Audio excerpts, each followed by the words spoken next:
So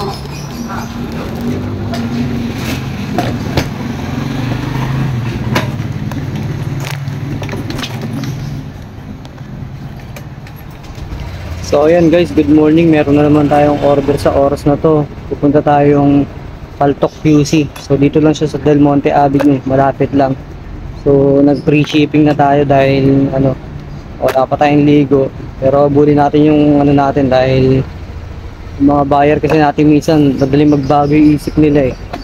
So ayan guys, so tara guys, biyahe tayo.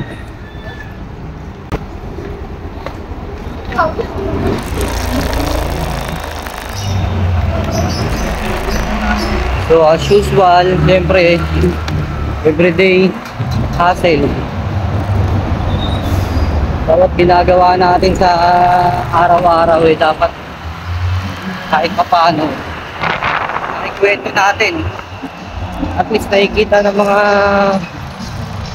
tao, yung mga hindi interesado sa atin na nakikita yung ginagawa natin para sa negosyo namin. Siyempre, tayong mga katulad ko na mga small business pa lang ay mahirap yung ganitong sitwasyon. Siyempre, talagang sobrang hassle dahil sa una, ikaw muna yung makikipaghabulan sa mga buyer mo eh. So, bali, kailangan mahabang pasensya, kailangan mahaba PC mo. Pag mga ganito, nagsisimula pa lang tayo. So yun guys, ihatid na nga natin sa oras na to guys. So yun, mamaya babalikan ko kayo kapag medyo malapit na ulit tayo sa location niya. Then kung pwede mag-videoan natin siya, tapos picturean na rin natin. Then yun, mamaya i-upload ko na ulit sa Facebook. Kaya maririnig nyo na naman yung boses ko.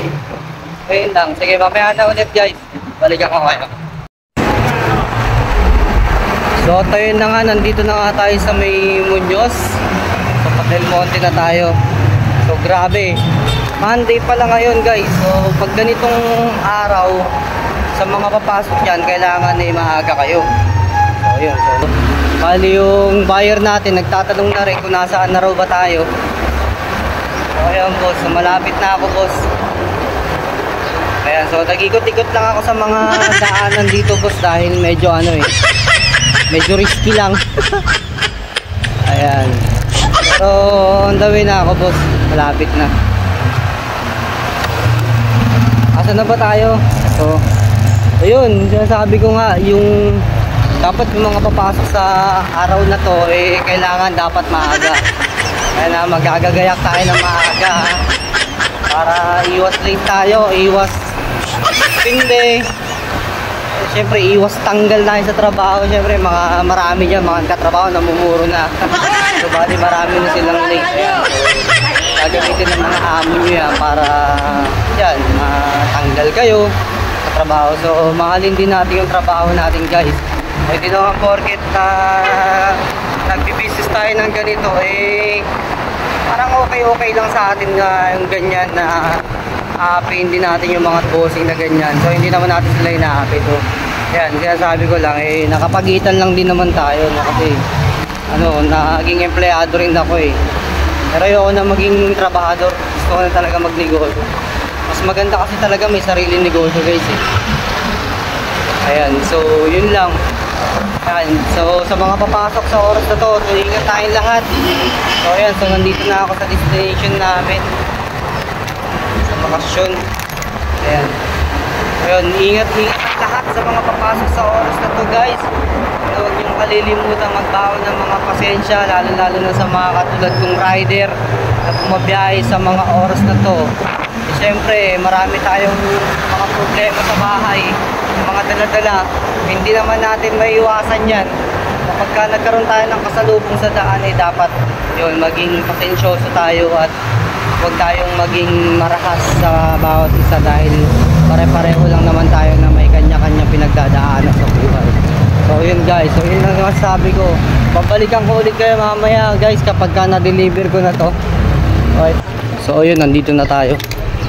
Kukontakin natin siya kung nasaan. Ayun guys, dito na tayo. Deliver na natin kay boss. So, Tama boss, ba? Vincent F. Yan, sir. Doon, sir, oh.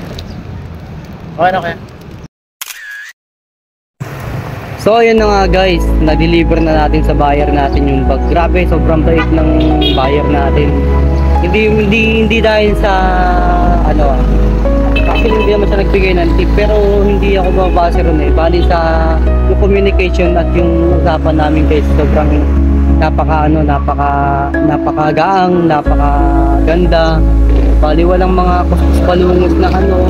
Then nag-deliver ko siya na ano na meron nga raw siyang binili na bag na raw na isang brand.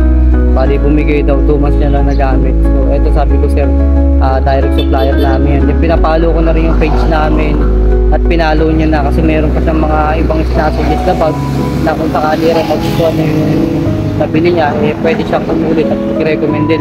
So yung guys, napakaganda, di ba? So napaka okay na ano na yun, nakakausap natin yung mga buyer natin at ano, nagkakaroon tayo ng idea kung ano yung mga hinahanap nila madalas at kung ano yung mga concern nila. So yung mga customer natin na yung mga buyer natin alam niyo na ano yung mga yan, bali sila yung mismong pwede natin kuhaan ng idea kapag sa mga ganitong negosyo kasi sila yung mas nakakaalam dahil sila yung nasa industriya ng pagiging buyer.